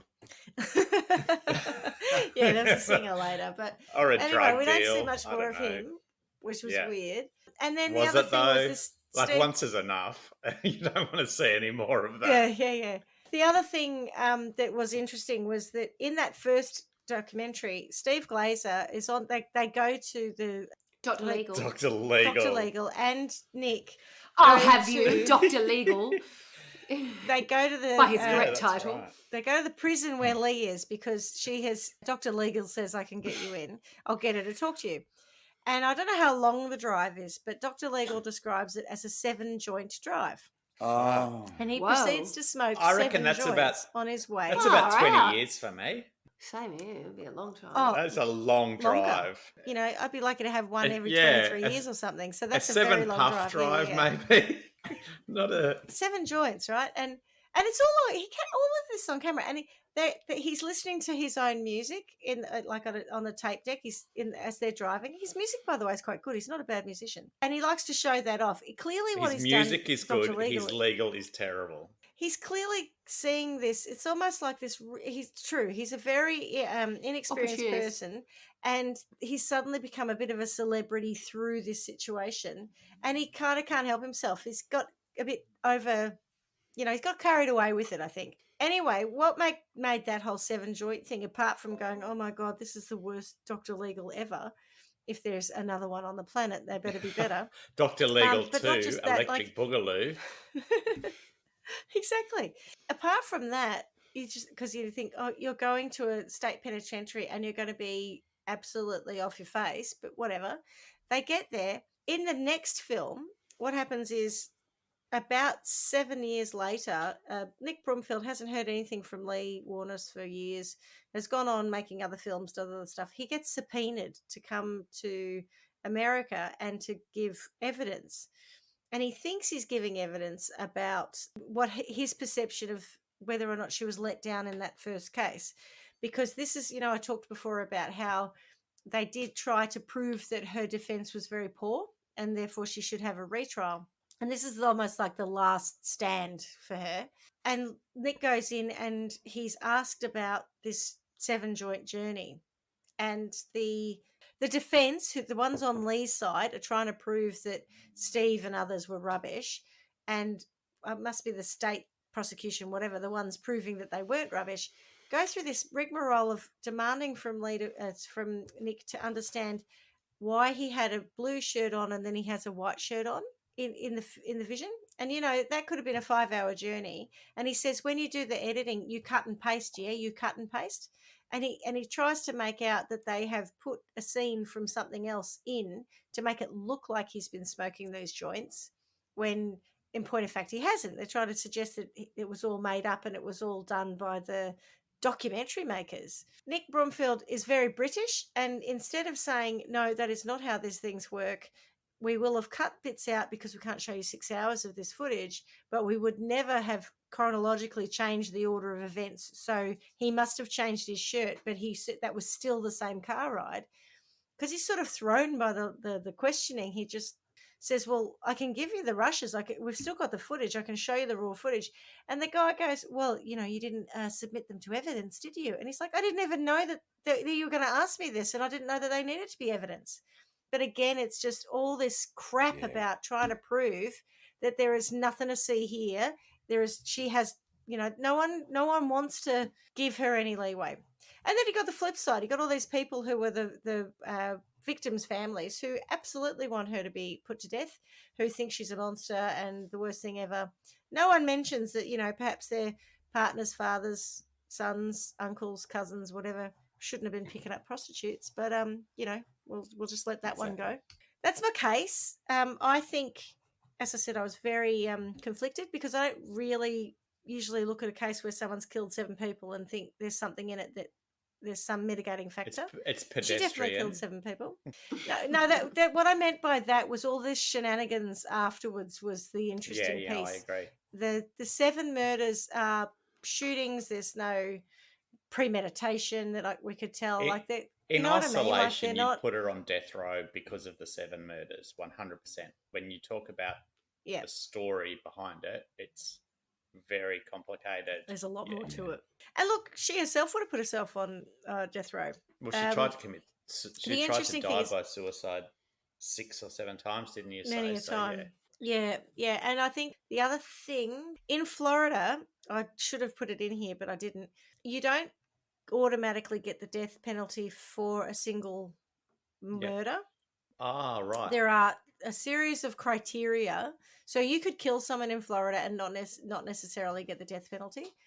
There are a series of criteria, of which killing more than one person and involving robbery, aggravated robbery, that's what turns it into So had she not stolen the car, she might not have got the death penalty. In a world where there is some justice, if she had truly been raped in the way that she described by Richard Mallory, if she had killed him in self-defense and gone to the police at that point in time, she may have ended up doing time. She may she probably wouldn't have got the death penalty.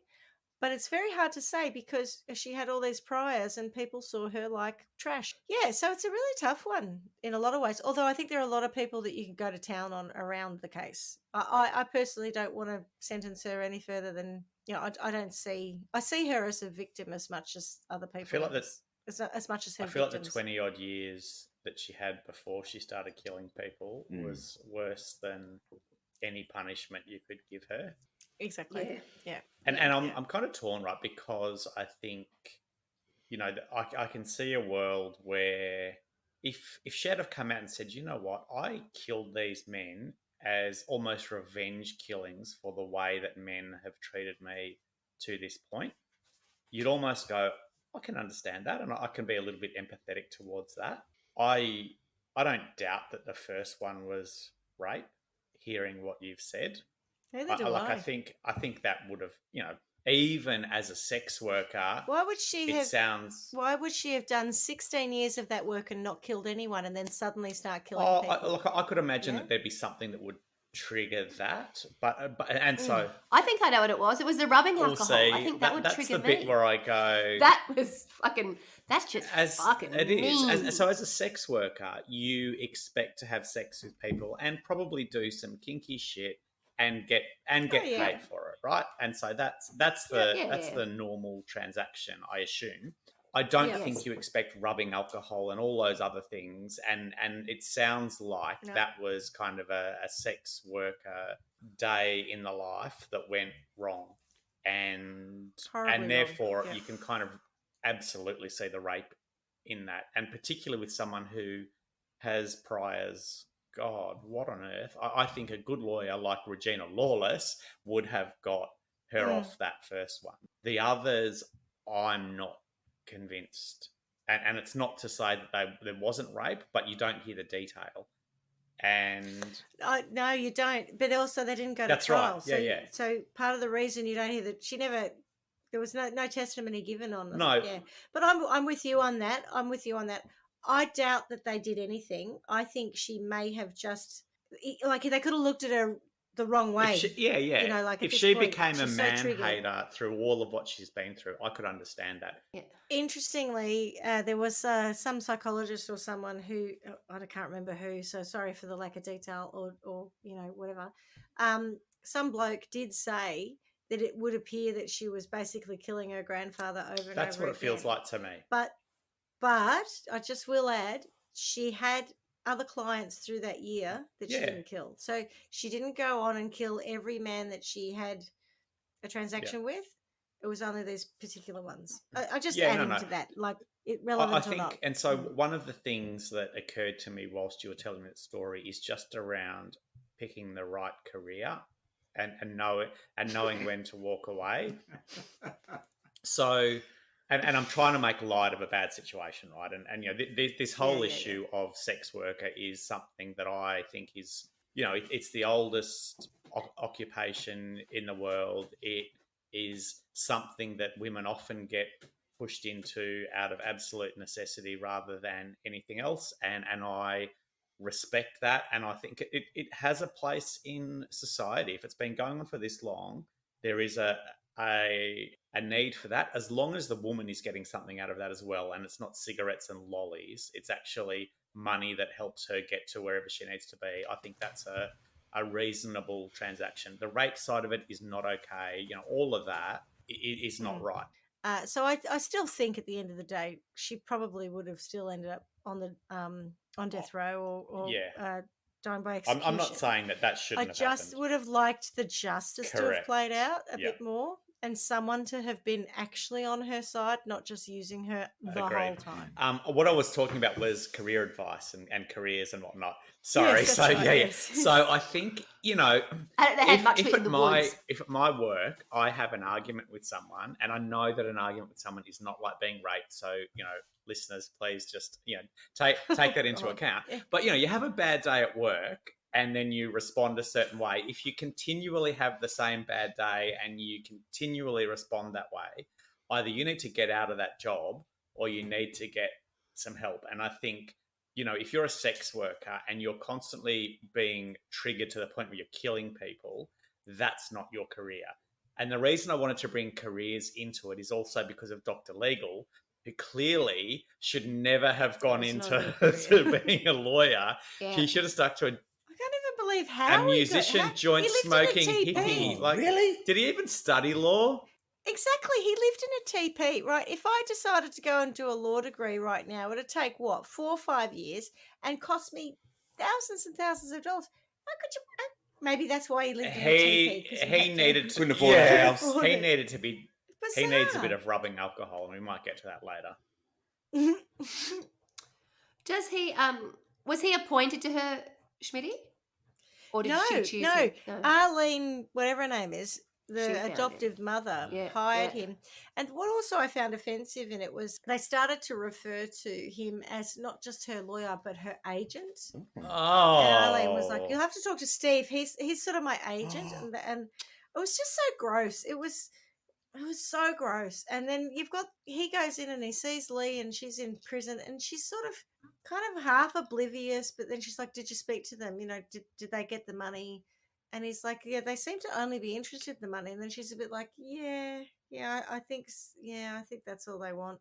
It's so it's just a awful. story of Anyway. someone who's been abused to the point where they're just a shell, and maybe sometimes they want to get revenge, and other times they just want to die. Like I just imagine her life. I think the killing bit. I think that notion of killing her grandfather over and over. I think there might have Maybe. been time, and I'm not saying that in a judgmental way. I actually could imagine why you would just go, you know what, mate, I'm having a bad day today, and you remind me of someone, and fuck me, you're dead. Like I could actually imagine that happening for someone like her. Yeah, I will say, because you have seen the film, don't take the film to heart. There's a lot of fictionalization in the course. film and the Yeah, storytelling. no. But I just think in a world where you've been. How do they paint her? Sorry, they paint her. Do they? They tell more about those other 6 victims than is actually available. Is there any focus on her, or just a nod to her upbringing, or is it what sort of? We how don't do know they anything about the upbringing. It's called in the Monster film. for a reason. Oh, really? Okay. I guess I would Yeah. say. Well, yes. Oh, It's interesting because I wouldn't say it was wholly unsympathetic. No, I to her. agree. yeah. It depicts that she is raped, Okay. and it is one of the most horrendous things I've seen in a long time. It is Ooh. very, very violent the way, and I think it's different to how she described it in her own testimony. But I think they did that to make the point, to get across how brutal it was. Because I think sometimes if you see in the film, she's lying on what looks like across the front seat of a car, with her Yeah. bare behind facing the passenger side door. She's tied up, and he comes up behind her, and it's not it's not going to be super sexually explicit because of the nature of the film. So if we were to try to understand as the viewers what was happening, it would be Yeah. difficult, and I don't want to sound crass, to understand whereabouts he'd positioned himself in that whole thing. So in the film, he appears to be raping her with a wheelbarrow, Oh, Jesus. which Oh. she didn't say that happened, but not in the testimony I saw. But I think the whole point of that, from the filmmaker's perspective, was to have that reaction, right? To have us as the viewers go, "My God, that is the worst thing I've ever seen," and then he pulls out a big liter bottle of rubbing alcohol or something and pours it on her, and she screams like nothing on earth Oh. because it's so painful. And he says things which also Lee Wuornos herself said in testimony, which was, "Go on, scream. I like it when they scream. I'll kill you like I killed the others." So she does speak as though he has attacked other people and killed others. And I will say, as far as I can tell, no investigation has ever taken place as to whether or not that man had done anything in that time period.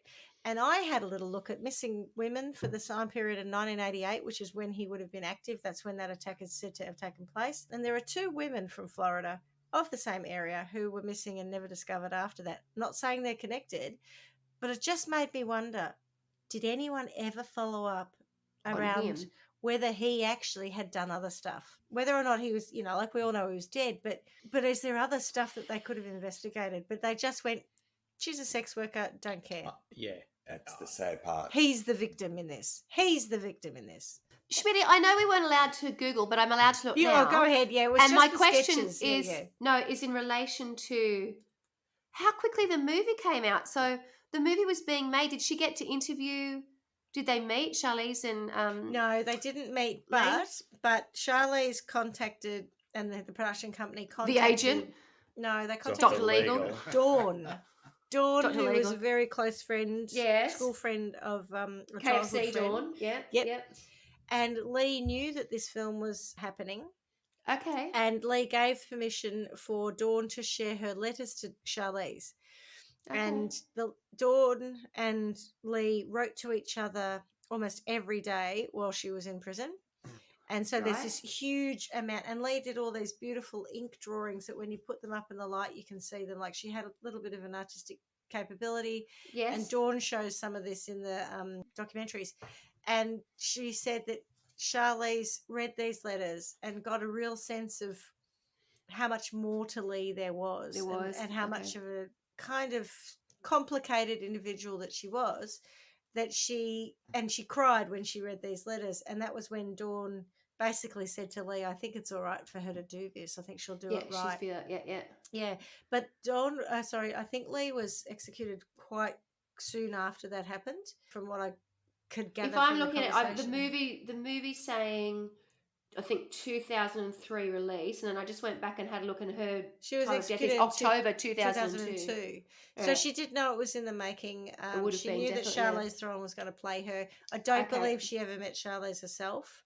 Okay. But her friend Dawn kind of said, yeah, no, she'll be all right. She'll do a good job of it. And was Dawn a friend from Florida? From Michigan. So originally from the Dawn grew up in the same neighborhood.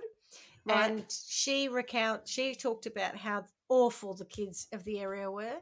Yeah. She talked about, it's like you and I probably both had childhood friends that you mucked about with, right? Yeah. Dawn was the only one who was always consistently nice to Lee. But she said she saw these other kids treat her like shit. And there was, as I was saying much earlier, there was a guy in the testimony where they were trying to show that she'd had these mitigating factors in her childhood.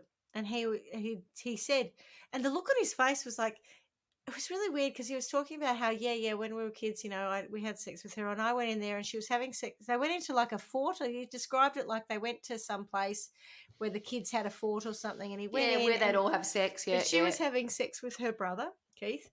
Yeah. Or some kind of sexual interaction with him. And she was about this, like 11 or 12 at this point in time. And this boy's like, oh, can I have a go? And this sort of continued. And they said, but were you in a relationship? And he said, oh, she thought that I was her boyfriend, but I was just having sex with her when I saw her. And they said, well, what was it like when the other kids were around? And he said, I told her to go away. I threw rocks at her to get her to go away. And the look on this man's face, he wasn't proud. No. Oh, no, he wasn't proud. He, as an adult, he was like, oh, I mean, I'm telling the truth because I'm under oath, but this is really distasteful part of my growing up. But he didn't say, and I'm really sorry for all of that, but you could see it in his face. He was just so uncomfortable with what he had to say about how they had collectively treated this girl. Non-committal. Yeah. Thank goodness for Dawn. Dawn was a great mate, and That's Dawn great. said, oh, you'll enjoy this. Oh, there's a couple of other things. Dawn said, and quote, we had no gay when we were growing up. Gay wasn't a thing. Yeah. So How very dare they? Because when she went to Florida, and then she met Tyree. She got the gay. Yeah. She caught the gay. Oh my God. Yeah. And Dawn's like, oh, that never happened. We didn't even talk about it. There were no gays at my school. She literally says this. And Nick Bromfield. No, brothers and sisters were just banging each other. Yeah, exactly. All above board. Your granddad, who's Totally not your dad, who's your pedophilia granddad. and incest. We had Yeah, that. that's all right, but they're not. It's not gay. Pat. Yeah, That's gross. yeah, that's distasteful. I did laugh because Nick Bromfield, she says, and I think this was made in 92 or something, and she's saying it's only recently it's become a thing, this gay thing. And then she said, Isn't it she though? goes to him. The modern Fact times. check that. She says, did you know any gays at school? And he goes, I went to a public boys' school in God. the UK. Of Everyone- course they were all gay. God. Oh, jeez, I laughed because, oh, yeah, there would have been gays at my school for sure. Yeah. I thought it was really funny. So, what do we think about this? I mean, it's a conundrum, not a conundrum. You know what I mean? It's just complicated. Mm. Yeah, what do we think? Carla, do you want to go? Would you like to go first? Oh, not really. Not really. I don't know. I mean, you've done what you set out to do, Schmidty, which was plant enough doubt in our minds that we would. She wasn't a monster. Yeah, and Was she not? I don't think that she was. I think she She's a bit started to, mad. but She was a bit mad, right. I'd say. I mean, the reality is she's a murderer, that's for sure. She showed signs of madness. Yeah, she wasn't quite right. But I don't think that's why she killed people. So I think I'm going to go with a whole lot of it's like a bit of bipolar, right? So the upbringing she had was horrendous, and I don't know how she would have survived that. I don't know how she got to where she was, but I think because of that they did create a monster. All of these people who did what they did to her. It's like death by 1,000 cuts. Only you don't die, you keep living, and then you become this person who has a very different view on the world to what any of us would have. And so I think absolutely the first bloke raped her, and he just sounds like a fuck. But for her, that would have been rape number 150 billion or whatever. Like her upbringing. You can't imagine it. I can't imagine it. I think she should have got off the first one. Absolutely. I don't think I don't have an issue with that bloke. Well, she should have had 20 years in jail. But, I wouldn't even say that. Like if someone is doing that to you, just because you're a sex worker, you don't deserve to be tied up and have all of that happen. So I would actually be okay with her getting off in that situation. I think the ones after that, like I said earlier, I don't have any knowledge of the detail, but I could absolutely see a place where she's gone, you know what, someone has done something.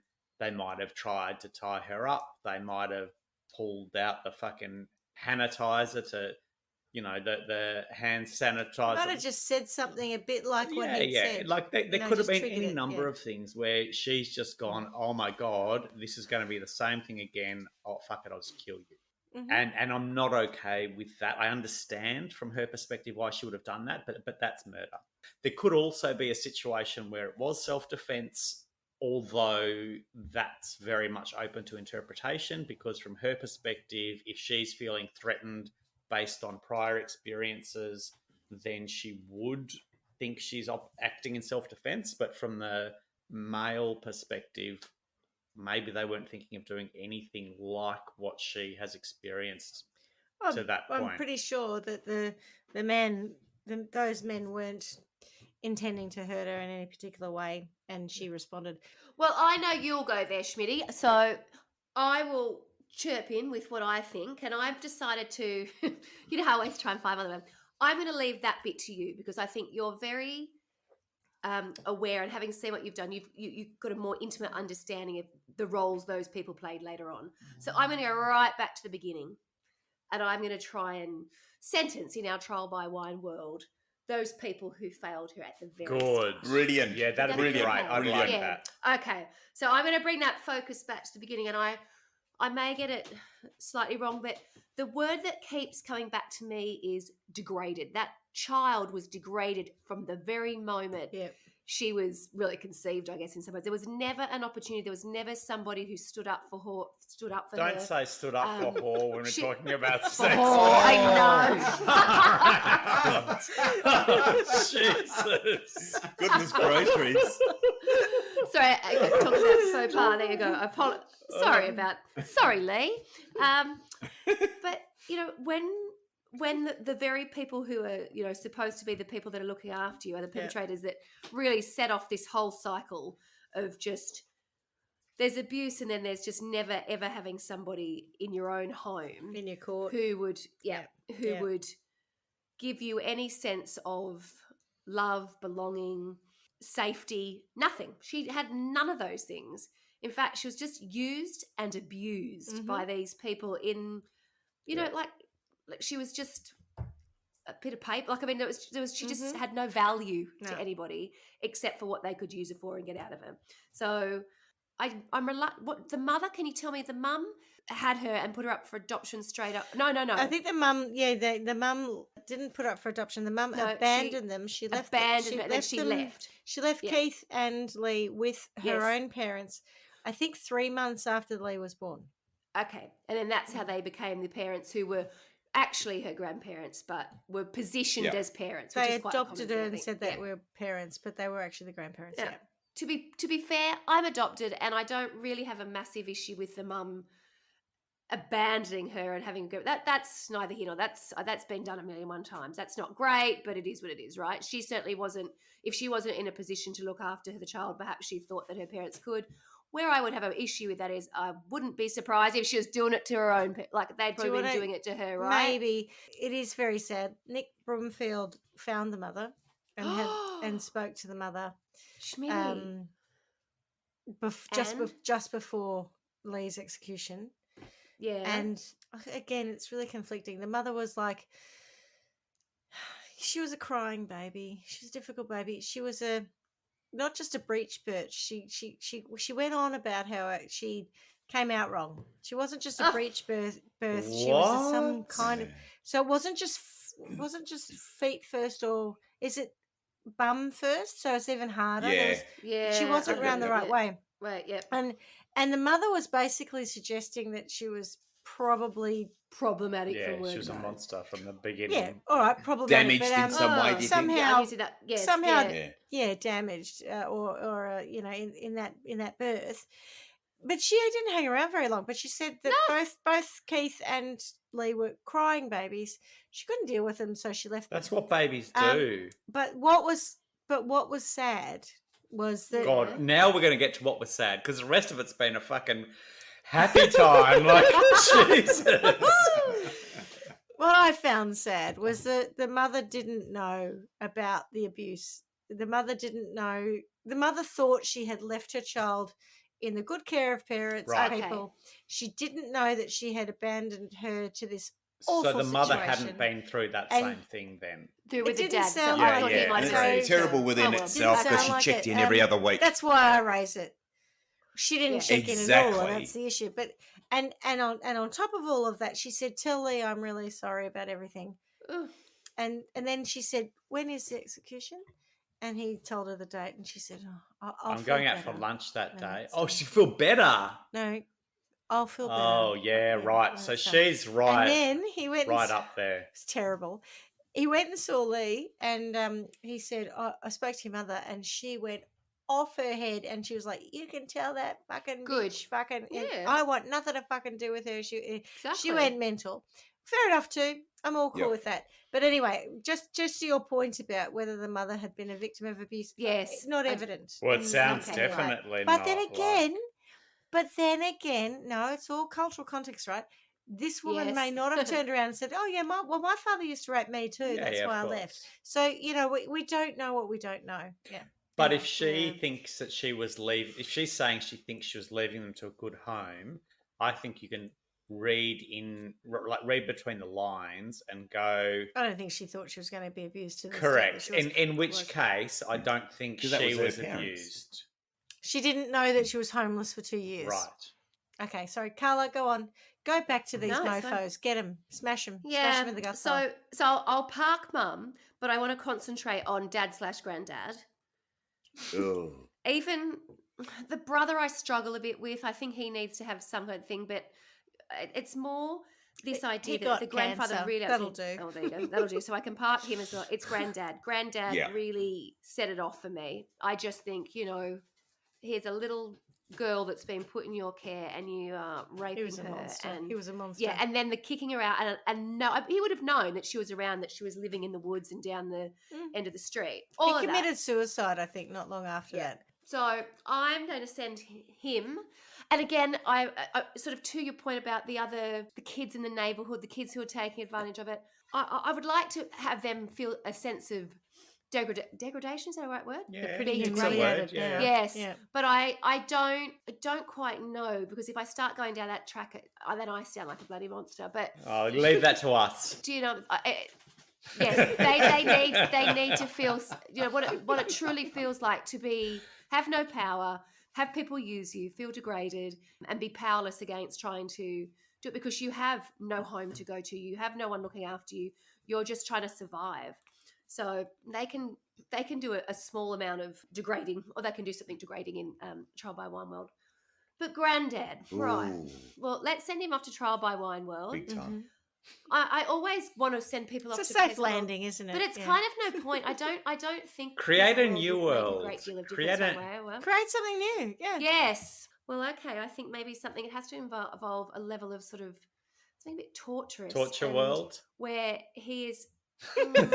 Quicksand world. I'm sure he could do a better name than Torture World, but yeah, something that alludes to that. Yeah, he just needs to suffer. You know, have someone who he thought, maybe, I don't know, maybe his own parents. Let's assume there was somebody in his life that was supposed to, his parents, the role that they, supposed to take care of him, and they totally did not. Totally take Maybe they advantage. They of probably him didn't already. Yeah, that's the probably thing. this Yeah. is the problem when it comes to Mm. punishing someone. What are you punishing them for? Because it's this cycle of what becomes, what's the word I'm after? It's part of the environment they grow up in. Not cyclical. Institutionalized. Institutional, totally. And I mean, who are we to know what he had? And then you just find out it's just one after the other, and they probably have very little. How do you break the How do you break cycle it? and really? Yes. But plenty of people do break the cycle, right? So, Yes. just because You're you right. were abused doesn't mean you're going to become an abuser. Maybe it does. You've got to do the work, haven't you, Clarky? Exactly right. Yeah. You got to do the You've work. got to put in. It's just, Yeah. Sorry about that phrase. find That's your probably the truth and do wrong the work. phrase. You don't have to put in. I hate the expression "do the work." I do the all work. these It's so now, leadership isn't things. it? It's very All this now. bullshit Do the leadership work. things. Do the work. And they're like, "We're doing the work here." I'm like, "We're filling out a fucking questionnaire. This is not doing the work." I got Oh, no, often but you see have to people think- say that they've done the work. I've No, but now you have done to the work think. on myself, so I know what's You happening. crazy so you've got to marketers. do the work. Yeah, you've got to do the work. Carla, I want to know, are you going to bring out the biggest bottle of rubbing Alcohol. Maybe it should be Oh, that's rubbing not a bad alcohol idea. world. That's going to be my punishment. So now I'm going to have to create sorry. a new No. one. I've got No, it. that's I've okay. got it. No, you can have that. It's What can I do? it's a water park, To do Granddad. right? It's a water park where the water is all rubbing alcohol, Yes. and everyone, And- all of them, all of the people that anyone who's listening to this thinks needs to go on a sentence has Yep. just little Get micro paper douched. cuts. No, little paper cuts. No. The slides are sandpaper. No, you and your sandpaper slides. Okay, Oh, fine. that'd be great. You slide down the slide, which is sandpaper, with rubbing Into a alcohol. pool of rubbing alcohol. And then as Yes. a treat afterwards, you get a few paper cuts, and then you go into the sauna, and the steam is rubbing alcohol as well. So that's all in your paper cuts, and it's just aggravated all the time. Sorry, Carla. What would you like to do? No, that's fine. Are we doing a collective on this one? 'Cause It's this like is a just collective, too much. isn't it? Yeah, That's yeah. fine. To collectively, yeah. That's all good for him. I just think he needs to feel pain, both physical and mental pain, because So I think we'll there's call it one trial aspect by of hurting slide. someone. This other part of our trial by wine world, trial by slide world. Yes. Oh, adventures with slide. rubbing alcohol. Oh, yeah. But I think sometimes that can change. It can be feces and all sorts of things, so you get infected. It doesn't have to be rubbing Oh, alcohol. they could just shoot. The yeah. jets could shoot out different things. Different things. Yeah. Well, we Yeah. we Oh, that need is to. It revolting. is revolting, but we need to brainstorm. And very There you go. degrading. So Okay. there you go. It worked quite nicely. Nice tie in there. Maybe just cross promo with, fecal matter. Oh, Polywaffle Goodness world. me. Um, Oh, my Lord. Yeah, polywog- lucky they're not made anymore, or we'd be in trouble. Swanee, I feel like I cut you off when you were going the hack. We good? No. All right, so we've got a new theme water park. We're going to send in Not my water mind- park. I think it should be called not water park because Not water park. it's anything no but water. water. It's either feces or rubbing Alcohol or It's all sorts of hydrochloric acid. awful. Oh God, all sorts of or awful just- things. And for my part, I do want to send the partner. I didn't go in. You're right. I didn't paint her as a villain, but I think she has responsibility, and I think so that for that I'm going to send her 2 days a week to not Waterworld. I love She gets it. part-time at Part-timer. not Waterworld. So was it 4 hours or? No, just 2 days a Yeah, week. they're full days or Yeah, 4 part-time hours, hours. or- Schmidty, this is a very interesting turn of events. There have been a number of people that I'd like to punish, but not full time. I love this. I can do a part-time option. Some I'm going to put on job share. It's like, oh, I'm sorry, you're getting it, but you're only a part. This works for me beautifully. But you're going to get casual punishment. Casual hours, 10 You'll hours get a week, that's it. Extra. You'll get Excellent, casual thank you, loading darling. as a Yeah. casual, but it won't be full time. But sometimes that's all I need for these little horrors. You know, it's like that'll do without Yeah. destroying everything. And I do want to bring out Perfect. I want to ask why Judge Uriel, whatever his face is, Blount, who's now dead, God rest his soul. Ugh. But that man came out of retirement to try this case, and I feel there's a bias there. So he is doing, Yes. I think, 3.5 days at Not No, Waterworld. there's more than a bias. He's a dirty pedophile. Well, I couldn't find any I'm evidence calling of it. that. I Well, don't care. I didn't. The evidence is that he came out of retirement to try that case because you wouldn't do that and exclude that evidence unless you were one. So I'm calling it trial by wine, world fact.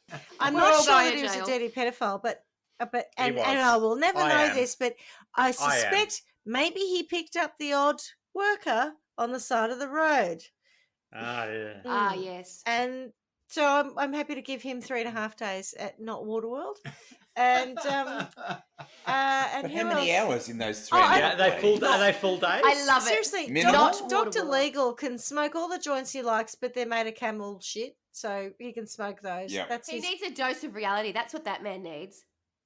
I don't think he's still practicing law. Are you surprised? I hope not. Really? Do Yeah. tell. Jesus. Now And he's as doctor for- surgery now. Yeah, now he's a surgeon now. And as for Yeah, that's right.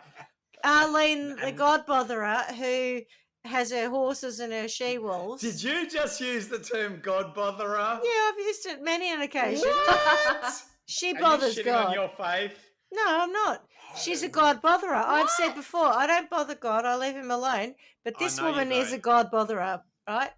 And as a result of being a god botherer, she can just live with her horses, maybe get trampled by them, and eaten Yeah. by her she-wolves. That'll do. Oh, Oh yeah, Oh. that's fair. Nice. That's fair. I'm tidy. a I fan like of hers. She was a useless lady. Anyway, that's me done. well done. I don't think I didn't actually get to sentence All right, go anyone. ahead. Go ahead. 'cause- Now the juices are flowing. Oh, the did you- not water is flowing now. Go ahead. Yeah. Yeah. No. So Not like, Waterworld I'm is really great. comfortable with Not Waterworld. I think Carla, Love it. you got the early life, and Schmidty, you got a lot of the ones from around After, that time. yeah. I just think I just Back want to in. go back to people like the judge who came out of retirement, Dr. Legal. Like, you need a bit of wheel brace and rubbing alcohol. I just think. A Oh, winning yeah, combo. like those people who have just they wake up in the morning and go, I know I should represent this and I should do my job properly, but Mm. today I just can't be fucked. Won't And even so this ask- poor Oh, God. woman who is a Jen- husk of a person, Yep. like she's literally got nothing, Goes to death row. and Wouldn't so therefore even we're request not the even information from the first case to try the second one. Didn't even correct. ask for it. Didn't care. So that they should go through Oh. all of what she's been through. Mm. Then maybe they could go, and there should be at the end of it a fucking questionnaire where they go, would you now do something differently? And if they say yes, then they probably should go to fucking Not Waterworld. And if they say no, well, they can just do the whole course again. And Exactly. also, I want to say again, I do think still she did the wrong thing. Oh, 100%. I whether- agree. 100%. Oh, I see yeah. her as The a murderer. victim in some respects, but she killed 7 people. And by the way, she was Yeah. only Yeah, tried yeah. for 6 because they never found the body of the 7th, but she admitted to it. She Yeah, definitely killed them. I think there were mitigating factors on the first one. I think with the others, probably not. It wasn't Some just. people it are- was just not justifiable. You know, when you do I've done courses that are about dealing with aggression, and they say what is okay Why? in self-defense. They shush Why? Tony. Because Because of Tony's you, Tony. aggressive. For Because of you. work. and Stop pushing me, Tony. occupational violence. Actually, it was a course around how to deal with occupational violence. And Jesus. well, it's the sort of thing Wow. that sometimes we have to manage. Oh, when in you the were doing work- your sex work. No, in the work that I do. Anyway, When I was making soap, I used to have to deal with occupational violence all Anyway, the time. when you talk about occupational violence, there's a question that is raised, which is how much force can you use if someone's going to attack you? How much is adequate force to get out of the situation? And the answer is something along the lines of about the same amount of force as the person's using against you, Oh, rubbish. i.e., Fuck off. someone swears at you and yells at you, I can't pull a gun out and shoot them, right? Because that is Okay. that is I over think the the top a- force. I'm so glad that you had to go to a course to learn that. Yeah, I Thank know, God. right? Yeah. Like, Or what the fuck? example, I think the example was Is given, that I what we're can't pick up teaching a people? chair and beat someone with a chair if... Not true. Schmidty, did Not anybody else do the true. course with you, or it's- you singled out? No, everyone who works in my area. And is it actually a course? Yeah, it is. Yeah.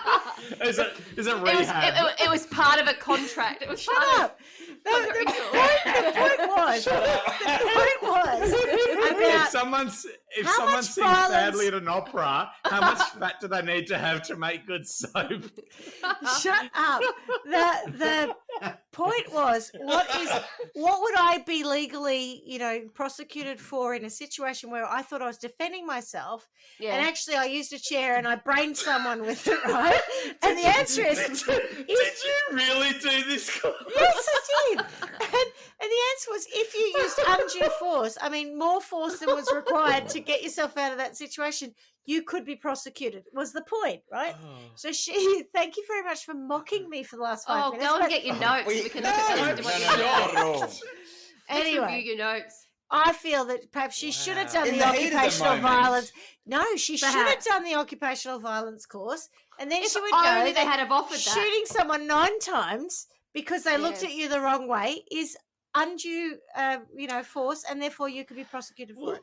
In my notes, I'd written it was a bit when I'm coming to sentencing a bit too murdery, and then I wrote it was also a bit too repetitive for me. It was like, yeah, it's like and another one, and another one, and another one. I think But- she definitely could have done you could definitely have done with your occupational violance course. That's for Yeah, sure. I agree. So maybe we send Lee to an occupational violence course before she goes. and kills Absolutely, all just these so she people. knows that she was not allowed to shoot someone 9 if they times. had I want- yelled at her rudely. I Or won- they said, I suck my wondered- dick, bitch. Yeah, no, Yeah. I'm not shooting you 9 times. That's my job. Yeah.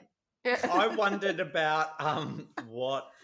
So the number of times she shot people, because I would have Yeah. thought, at some point you'd get to a point where you go, I know if I shoot them there and there and there, they're We're dead. done. Yeah. But there were there were 9, there were 4, there were Previous 6. experience funny you would should suggest say that I that. should be done about now. Yes. Yeah, Yes. Schmidty, can you tell me about that? Because clearly you know. No, I was thinking. No, I started laughing because you were incriminating me again. But what I was going to say is, it's You're incriminating yourself. funny you should say that because that first guy that she shot, I think between 4 and 6 times. But the pathology report said that he actually 5 times. died from 2 shots, only 2 of them, right? One had hit his lung or something. So you can be shot multiple times and they're not fatal, right? Correct. Well, of There's course. two that Is that what cause you to is die that what or- you're telling us? I'm simply saying that she's shooting. Like and you could- you're saying you could be she's not a sharpshooter, right? She's not trained. You're saying, she should know how to do it after a couple. She's She a- should know, she's shoot a him in the se- head, shoot him in the she's- thing, that'll kill him. But maybe it doesn't. If it doesn't hit a major, She's a sex organ worker or- who has killed people in close proximity 7 times. Like fucking 1 in the head.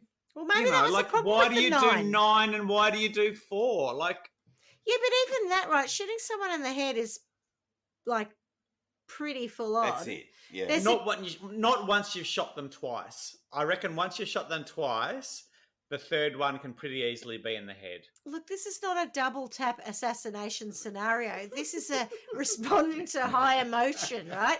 If I'm in the Double car tap. or I'm near the I don't car, even know I'm what that running to the is. car. Neither and do I I. Boom. Assassination, you shoot them twice, Oh. one in the chest, one in the Boom. head, make You sure know they're that dead. is. It's a double tap. Yeah. Again, Of course you she people. knows that. Of course she knows that. Exactly. And how does she know that? Because of Fucking workplace hell. violence. When things really escalate, Yeah, that's yeah. your end of violence. So And- occupational violence As causes Caroline's double lawyer, tap. I would suggest we cut the tape here. Yeah. Tony say Yeah. I've said too much. Schmidty, Yes. in the last couple of years, have you learned that when you Double do the tap. double tap scenario, you should put a sheet between you and the crowd to contain the blood splatter? It's only when I'm using an explosive that when I You want to two blow are someone up. You two are perfect. You Oh are my totally God. Bonnie and Clyde. Oh, okay. All right. So, look, we did we ever get you? Did you ever sentence anyone, Clarky? Oh, I'm close to sentencing you, Schmidty, because it's just been too much. So let's just move on. Okay. All right. Well, that's my story. So thank you very much, guys. I enjoyed researching that one. It was a bit sad for me, but I also appreciate that it wasn't easy to go through. Not from the pedestrian side of the crimes itself, and we just had a good laugh about that, but more to the point about how legal process can actually make you feel like a person who's killed someone 7 times can be a victim in it as well. So that's why I found that very interesting.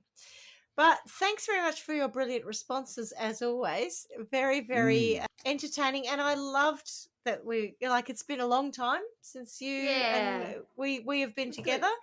And you've just reminded me why we do it. It's great fun. So thank you very much. Shits and giggles. Yep. Absolutely. Exactly. I can't wait for Not Waterworld to crop up on the Gold Coast.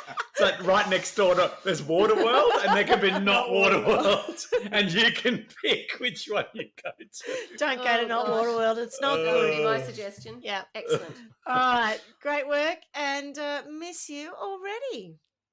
All right. Darling. Ciao, darlings. See you Love you long guys. time. Bye-bye. Wish you Ciao. more. Ciao. Thanks for listening to Trial by Wine. You can contact us at trialbywine@gmail.com. Please rate, review, and subscribe to Trial by Wine on Apple Podcasts or wherever you get your podcasts. If you'd like to support us, you can become a patron at www.patreon.com, Trial by Wine, or visit our website www.trialbywine.com to donate to us. Your support will help us cover many more cases and apply wacky sentences. We really appreciate you listening and hope you tell everyone about us. Our cover art is by John Christo and music is by Beauchamp from pixabay.com.